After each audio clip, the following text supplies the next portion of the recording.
Under the Italian Sky, complete narrated love story. Florence. The warm breeze of Florence brushed Madeline Carter's face as she stepped out of the taxi, suitcase in hand, and a heart messier than her travel itinerary. In front of her stood an old guest house with balconies draped in flowers and green shutters. She had booked the place without much thought, simply because the name sounded romantic.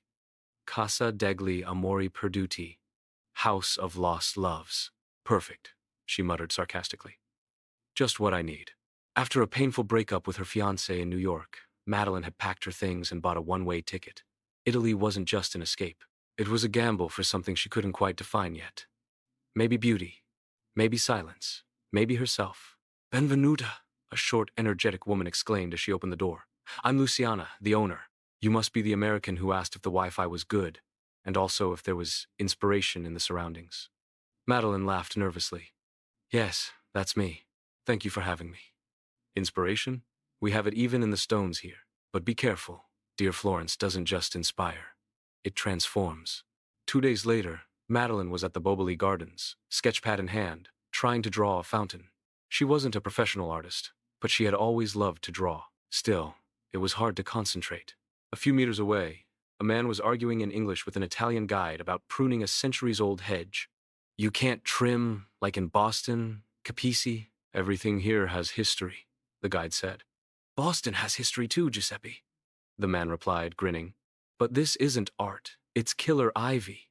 Madeline turned to see Ryan Bennett, tall, tousled hair and rolled-up linen sleeves. He didn't look like an ordinary tourist. That was confirmed when he pulled out blueprints from a leather bag slung over his shoulder.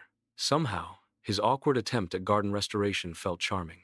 Later, while walking through the city, she spotted him again.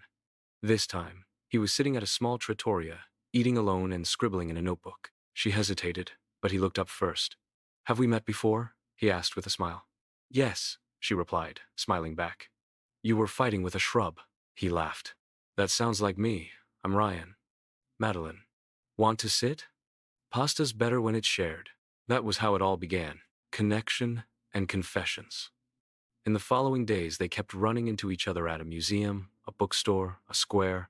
Madeline and Ryan shared long conversations about art, work, life, and the things they hadn't admitted to anyone in a while. I came here because everything hurt, she confessed one evening as they watched the sunset from the Ponte Vecchio. He left me because he didn't want an insecure woman. I came to fix gardens, but ended up fixing myself too, Ryan admitted. I had a failed relationship behind me as well. Every conversation added another layer to a bond that was growing naturally and deeply. One Saturday, Ryan took her to a forgotten villa where he was working. Look at this, he said, showing her a garden filled with broken statues and overgrown bushes. It's a mess, but underneath the chaos, there's beauty waiting to be restored. Madeline understood more than he knew. That afternoon, they kissed for the first time under the shade of an ancient cypress, surrounded by history and unspoken promises.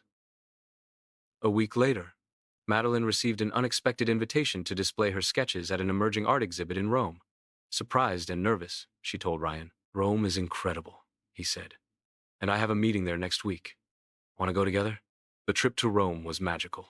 The Colosseum lit up at night, strolls through Trastevere, tossing coins into the Trevi fountain without revealing their wishes. The gallery night was a success. Ryan, standing in the back, looked at her as if she were the only masterpiece worth seeing. That night, they made love for the first time in a small hotel overlooking the Tiber River. There were no promises, but there was meaning in every silence. Their love was growing quickly, with deep roots. Amalfi Coast and the decision. Then came the call. A major agency in New York offered Madeline a stable, prestigious job.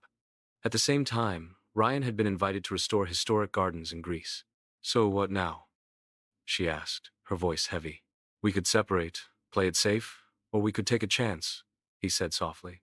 I don't know exactly where this new project will take me, but I do know where I want life to take me wherever you are. Madeline didn't respond. Not yet. They went to the Amalfi Coast for a weekend. In Positano, under a sky full of stars, Madeline finally understood. She hadn't come to Italy just for inspiration, she had come for a second chance at love.